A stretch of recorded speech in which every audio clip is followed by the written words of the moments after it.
Okay, what's up, everybody? Good morning. Welcome to a Thursday edition of Morning Scone presented by Brock, the Baton Rouge Orthopedic Clinic, and Hudco Roofing, HudcoRoofing.com. Do business with someone you know, Hudco Roofing, HudcoRoofing.com. Appreciate everybody who hung out with us for Nightcap with Scone last night. Did nearly 2 hours.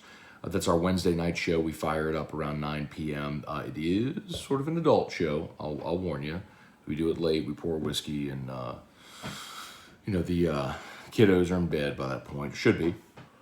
So, excuse me. Excuse me. Nightcap was a late show last night. Anyway, so we talked a lot about signing day, and I really went deep into the NIL piece of signing day and all the numbers and how everything went down. And so, I told you everything I know that I was able and willing to say. So, anyway, if you want to check that out, I would recommend going and listening to Nightcap last night. And if you just want that chunk, maybe scroll in 5 minutes or so, maybe 10 minutes or so, and you'll get to the point where I'm really diving into the numbers and how all the NIL stuff worked, etc. Let's say some good morning, see what y'all got. So LSU does get 2 additional signees yesterday. Noah Kane formally sent in his paperwork, but he's already here and enrolled in school and everything. But anyway, but the 2 of the 6 that they were talking about yesterday, remember I told you yesterday if you were here, you'd never get everybody. You're not going 6 for 6. It's just not how it works. So I said, man, it'd be great if they can get 3, maybe even 4. We'll see. They ended up getting 2. So, and Harold Perkins, 5-star linebacker, was the biggest name on the board, and you got him. And then, of course, you got the 3-star cornerback, Jalen Davis Robinson, out of Texas, who I think we kind of knew that as well after he was on AFR on Tuesday. He was really pumped out of the LSU offer. So, LSU has 5 spots remaining in this class when you combine the high school signees and the transfers. So LSU at 27. So remember, you can sign 7 over your 25 in transfers, 1 for 1. But LSU's had plenty of transfers, so they could sign up to 32. So they have 5 more spots available for transfers if they want to use them. So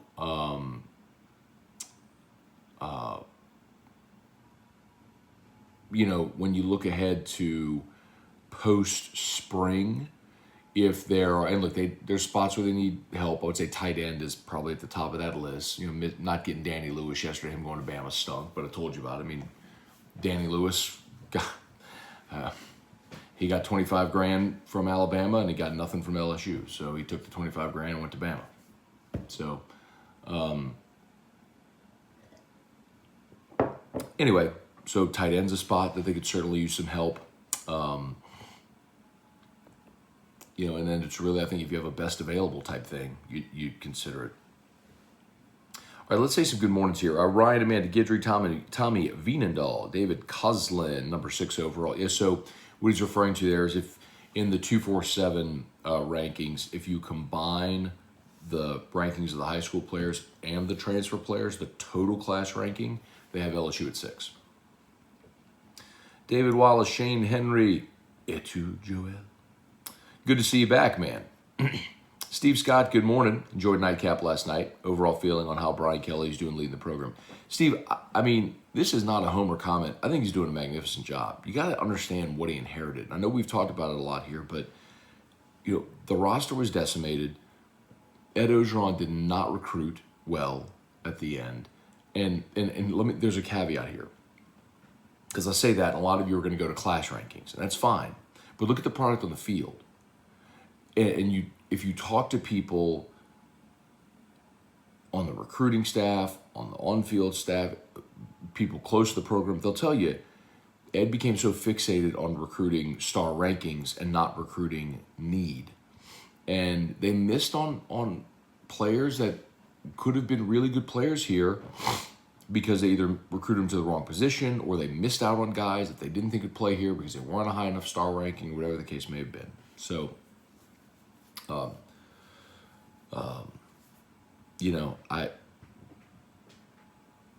he inherited a terrible situation, and he had to turn over the whole staff, and not just the on-field staff, as we know.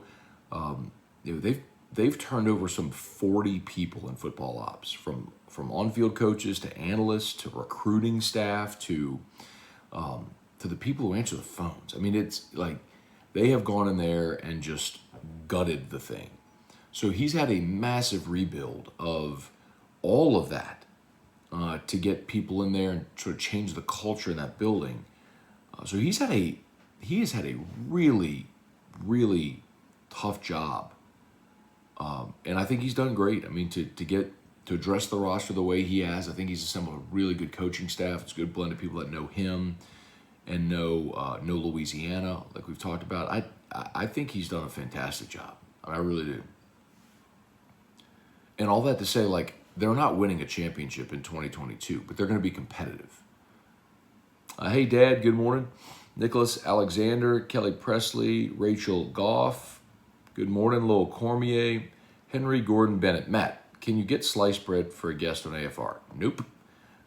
If you have a fake name, you will not be a guest on my show ever. Stephen Fry, good morning. Brian Broom, Brian Wynn, good morning. Isaac Landry, how do the NIL deals affect locker rooms? You know what, Isaac? It's a good question.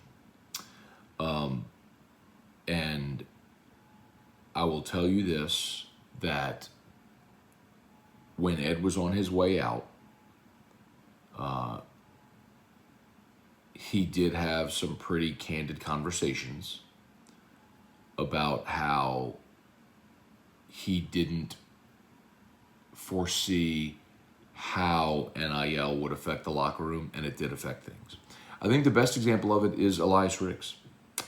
Elias Ricks is not here because he did not get a single NIL deal.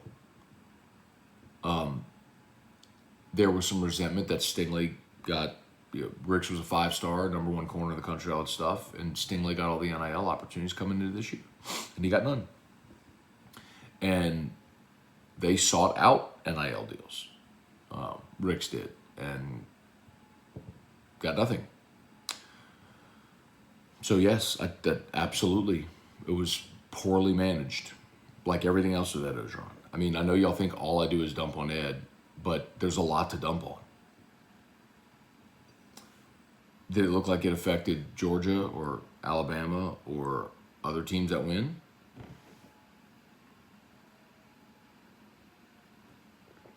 Stephen Smith, Darren Straub, didn't we sign a three-star cornerback?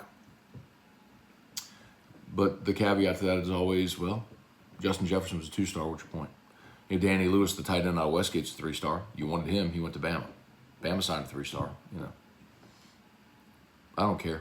I don't care about the star rankings. Recruit good football players at positions of need. I think they did that. Kelly Rose, Glenn Thomasy. Our defensive front seven is going to be insane. I like a lot of the guys there, but you got to keep in mind, man, you haven't gotten a ton of production there yet. I think Mason Smith's going to be a monster, absolutely. And by the way, there are teams trying to pluck him out of LSU with NIL opportunities, and Gordon stepped up again. I mean, Gordon McKernan's gotten more goodwill, good publicity from his NIL stuff than probably anything he's done in his career. And he's not getting anything for it. He's doing it because he loves LSU. But maybe I'm breaking some news here, but Mason Smith, Ali Gay, a couple of guys that, have been pursued. And I think they're about, they're the NIL team is working to make sure that they stay. But yeah, Jaquelin Roy, Jacobian Guillory, obviously Gay and Ojulari on the outside. I do worry about defensive end. I don't know that you're super deep there. You could shuffle a little bit on the line and could help, but you're gonna need some young guys to step up. You have numbers there. You don't have a ton of production, but you have numbers for sure. Trey Goodwin, morning, Matt, and Fathead Druzy. Checking in from Grapevine, Texas. Iced in the hotel on a work meeting. Ooh. Wonder if Gordon can get it done, get me home by tomorrow. Hey, Sherry Gotro, Kevin Cedar, Luis Aleman, good morning. Deborah Coward, NIL, now it's legal. Ben Giat's going, did you go to sleep? I did go to sleep. Went to sleep at midnight and got up at 6. So I slept for 6 hours. Brian Jones, morning, Matt. Would you still take Max, Johnson, Ricks, and others over the incoming transfers? Yes, I would. Absolutely. I would take your starting quarterback and your 2 starting cornerbacks over who they brought in. Yes, I would. Without hesitation. Now, hopefully, Miles Brennan has a great year. And hopefully the corners that you brought in, Jark Bernard Converse and Mekhi Gardner, are ready to roll. Maybe one of these freshmen like LaTerrence Welsh, but the game is becoming increasingly offensive, and you had 2 lockdown corners on the outside, Ricks and McLaughlin, and now you don't. So, yeah, man, if you're just talking transfers, yeah, I would. Tim Gotro, Trivia Carter, Robbie White, good morning. Do you think the hot seat process will be expedited for coaches like Jimbo that essentially have bought rosters? No, you know what? That's a good question.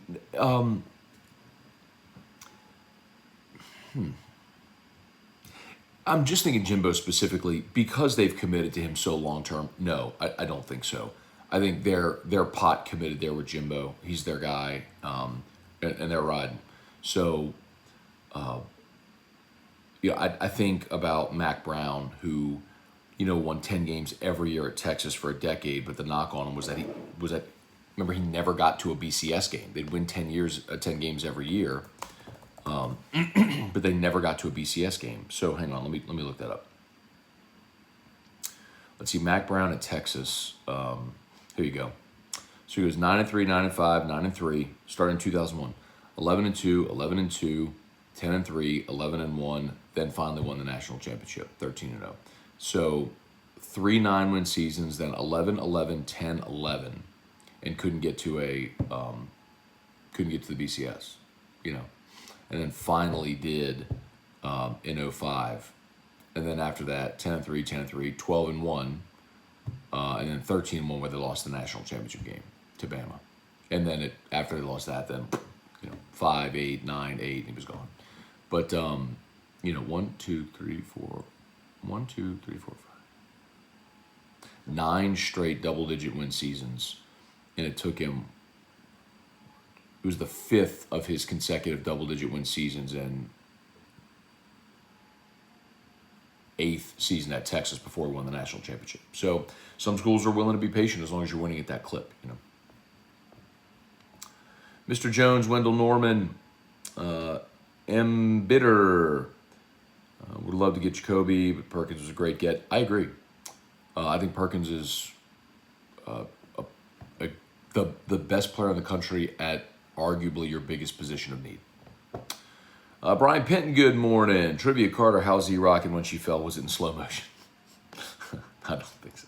So Erica fell at school the other day and she skinned up her hand. It's pretty gnarly. Like, she pulled back a ton of skin. It's pretty gnarly. Drew Price, good morning. Eric Wilder, good morning, Matt. Do you think the bidding war some recruits created yesterday pushes more prospects away from early signing period? No, because I think you're going to have your guys that are going to be early enrollees that are going to sign in December. I just think that's going to happen. I think, and I also think that's going to calm down a bit. Could be wrong, but I don't know that it's going to go quite to the degree it did yesterday. Trey Guy, Dennis Mercant, I thought NIL couldn't be used as part of recruiting. Remember, Dennis, schools can't use NIL as recruiting enticements. There's nothing to stop a business owner from approaching a high school senior to say, let's do an NIL deal. And every state has different laws with things written in. Like in Texas, for example, a school representative can actually direct a prospect in Texas. Jimbo can say, hey, listen, call Bill. He's got an NIL opportunity for you. He can specifically say that to a recruit. So it's different in Texas than what's happened in Louisiana. So Saban's working to get the law changed in Alabama right now. Cliff Nelson, what's up? Spurge, good morning. The amount of content you put out is amazing. Keep up the great work. Thank you, Spurge. I appreciate it, man. Brandon, Spurge, by the way, on my Facebook memories 2 days ago was us over at On the Half Shell with Mr. Toby Tomplay and Mrs. Shelley Brown Tomplay. Great day, man. We owe each other a Stogue. Brandon, good morning. Great show last night. Missed the rants and asked E-Rock, how is she feeling? She's feeling well. No, I don't know that there was a big rant. It might have been something at the end. I don't really remember. I don't think so. There wasn't any real rants. And E-Rock's doing okay. Armstrong grappling talking heads giving the impression LSU massively failed yesterday. I don't get that. I don't know that I would go A+, Armstrong, for LSU, but considering what they were up against, and listen, if this might be what they're talking about, and again, I didn't hear what talking heads said, but if you were up for 6 kids and you got 2 and one of them's a 5-star from 45 minutes from your campus and you didn't get him, and the other is a tight end you wanted from 45 minutes the other way, and he went to Alabama, and those 2 guys went to division rivals. I mean, I get that. I get why you'd paint that. But if you're looking overall picture of the class, I think LSU did. I thought Brian Kelly, all things considered, I thought did really well with his first class. Getting a couple 5-star recruits doesn't always translate to automatic national championship. Let's not crown Jimbo just yet. Keith H., good morning. Thank you, man. Appreciate the kind words. Jacob Hibbard, great landing Perkins. Seems to be that LSU does have a cap in terms of being able to compete in NIL. I mean, Jacob, I've said that from the beginning, and I know the pushback has been, as some will roll their eyes and go, yeah, well, LSU just paid a coach $100 million. You're going to try to sit here and say they don't have money? I'm not saying LSU doesn't have money. LSU boosters don't have money. What I'm telling you is the roster of wealthy individuals that support LSU is shorter than at other schools, and the pockets aren't as deep. I mean, there are some people worth a lot of money that support LSU, no doubt. But the example everyone gives is Texas and Texas A&M, where you have Texas oil money, and you have, I was told by an A&M admin that on a given Saturday at a football game, they have 20 billionaires in their suites. I mean, nobody can compete with that. So LSU can't compete at that level, but who can,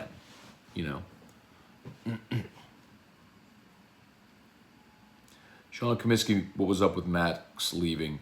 All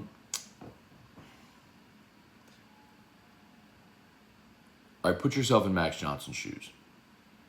You show up at LSU post-championship, riding high, right? You come to campus, COVID hits. You're barely, all the COVID protocols, everything. Summer, George Floyd protests, massive division in the LSU locker room, which now you all know. I told y'all this, and y'all thought I was just hating on Ed Ogeron, but you had the players march without their head coach because they didn't like how he was handling that stuff. Massive division. You get to the season, and it's a total poop show on the field. Bo Pelini's defense is a joke. Max doesn't get to start after Brennan gets hurt. Finley does. Max starts late in the year. You win a few games. All right, people are feeling better. Now, they change offensive coordinators. Ensminger retires, and they bring in Peets and Mangus. So for the second consecutive year now, he's had another voice talking to him. New offense, all that stuff. Midway through the season, they fire the coach. The offense all year was completely discombobulated. How many times did you see Max Johnson looking to the sideline, like frustrated, get me a play sort of thing? They go 6-6. His offensive line is no good. Gets his head kicked in all season long. They stink. They fire the coach, and now he's got another coordinator coming in. Doesn't know who it's going to be. A new coach, new coordinator. What style of offense? Like, I get it. You know, I mean, his time at LSU was awful. Who would want to stay here? I get it. Scott Loom, can you get raffle tickets today? Yes, thank you for mentioning that. Calandro's Rare Whiskey Raffle is tonight. Get by either Calandro's locations to buy your tickets. All the money is going to the Blue Ribbon Soiree, which is prostate cancer. So, yeah, man, get your raffle tickets, and the raffle is tonight. It's virtual on the 104.5 ESPN Facebook and YouTube. Got to go quickly here, just a few more minutes. By the way, as always, shout out to Brock, the Baton Rouge Orthopedic Clinic, brortho.com, brortho.com. A new year, new career. You're looking for a job, a new career, or if you need an orthopedist, you go to Brock. And, of course, Hudco Roofing, hudcoroofing.com. Do business with someone you know. That's us. That's Hudco Roofing. Actually, as a matter of fact, had someone last night, a new customer who we're replacing his roof, said, hey, I heard about your program. Would like to do an NIL deal. And he chose a football player at Nicholls State. So we're going to reach out to that football player at Nicholls State, see if he's interested in doing an NIL deal with us. So any player, any sport, any school, we're happy to do it. So just do a roof with us, and you get to pick who we do an NIL deal with. So spread the word. Chris Nelson, Rapping Batches, trivia. Yesterday you said Florida is falling apart. No. I didn't say falling apart. The other way. Billy Napier has gone ham on NIL. Like, he is, boom, NIL.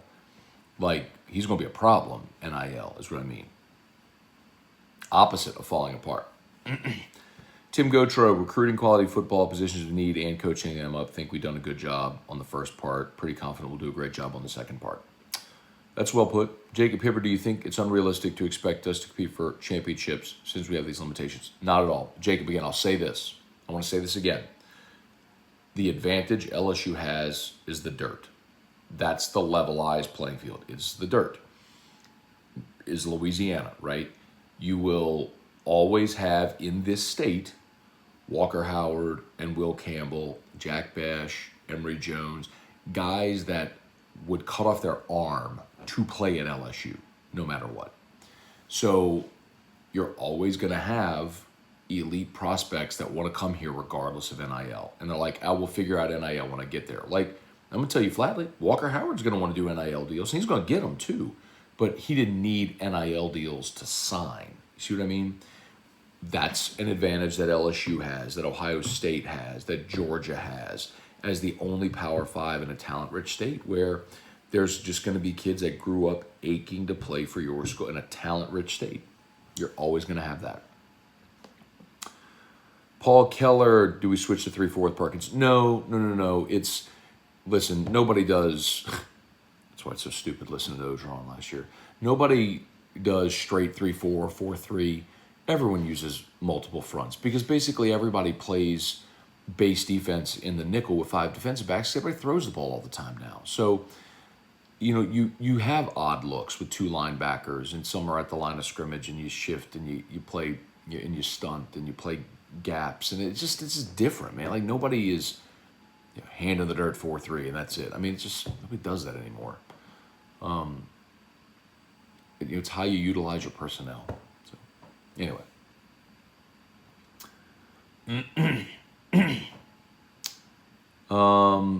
Break Airful, how did the NIL meeting go last night?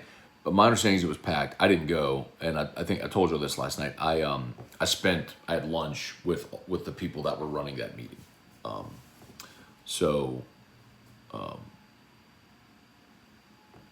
I got all the spiel there. But LSU has hired a consulting firm to help them organize and manage all their NIL opportunities with LSU business owners. Brian Broom, Earl Lytle, good morning. Let's see, Brian Jones. I only got a couple more minutes. Sorry, I'm running short on time here. Got to get Drew up and get him to school. Was not getting Matthews the biggest disappointment? Yeah. How far off were they financially to pull him from A&M? At the end of it, significantly. I told you that Jacoby's initial deal offer was $100. But go back and listen to Nightcap last night. Scroll in, a little bit, and you'll hear me talk about all the money. I went through it all.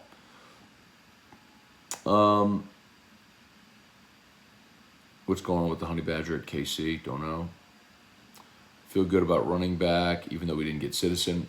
I agree with that. I like Kane. I like having John Emery eligible. I like that you got your 2 freshmen some experience last year, and they're both back. You got Trey Bradford as well. I think you got running backs. You should be fine there.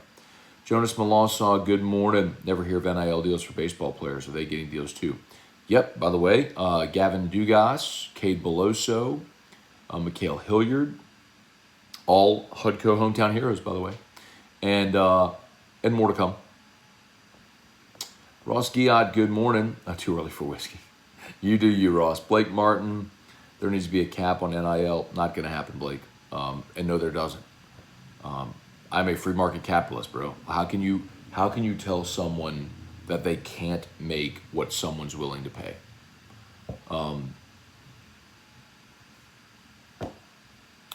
I won't. I wouldn't want someone telling me that in my job or with what I do. If someone is willing to pay you something for a service, then you should be able to make it. That's capitalism. I'm good with that. When do companies realize they're losing money and very few deals actually happen? It really depends, Chase. It really depends. How the ROI goes, and maybe that's part of it that will minimize it when these companies don't want to commit massive amounts of dollars. But I think when you're talking about billionaires, if they say, okay, here's $1 million, and they commit $1 million a year, who cares? I mean, it's a business expense. They write it off. And they ain't worried about $1 million. It sounds silly, but it's true. Alex Daigle, rules for contact should be set by the NCAA, not by the state. Not happening, Alex. The NCAA tried to do that. The problem is the NCAA doesn't have enforcement. The NCAA can't enforce its current rules. You want them to endorse every $50 autograph that a kid signs too? The NCAA doesn't have the manpower to do it. They'll never be able to do it.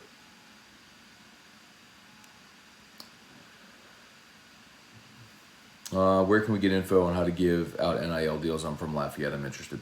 Paul, I would highly recommend that you contact TAF, Tiger Athletic Foundation, and they can put you in touch with the people who put on that event last night that are all working in that direction.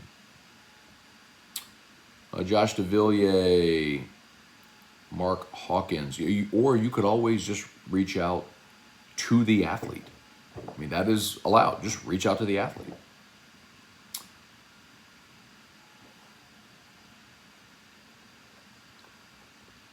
Charlie Cavell, Ed Check, portal transfers rated by their high school star ratings? No, they're not. It's an updated rating based on their value as a transfer. Vernell Thomas, Harry, what's up? Sean Pumphrey, Keith Dardis, Thomas Marion. What do you think what the Honey Badger said? Loved it. Said when I get there, we're never losing the kid again. Apparently, Tyron wants to come work at LSU when he's done playing. I'm here for it. Jason Austin, what's good? Okay, I think we're done, y'all. Thanks so much, man. We appreciate y'all for watching. As always, do me a favor. YouTube, smash that like button. Facebook, like the page, share the post, like the page, share the post, like the page, share the post. By the way, YouTube, if you haven't done so yet, subscribe to the channel. I always forget to say that. Subscribe up to the channel. We appreciate that. Whenever we go live, this is where we are. So for Morning Scone, for Nightcap with Scone, for post-game reactions, when we do companion shows, although not for LSU anymore, this is where we are. So subscribe up to the channel. All right, y'all have an awesome day. Appreciate you. Peace.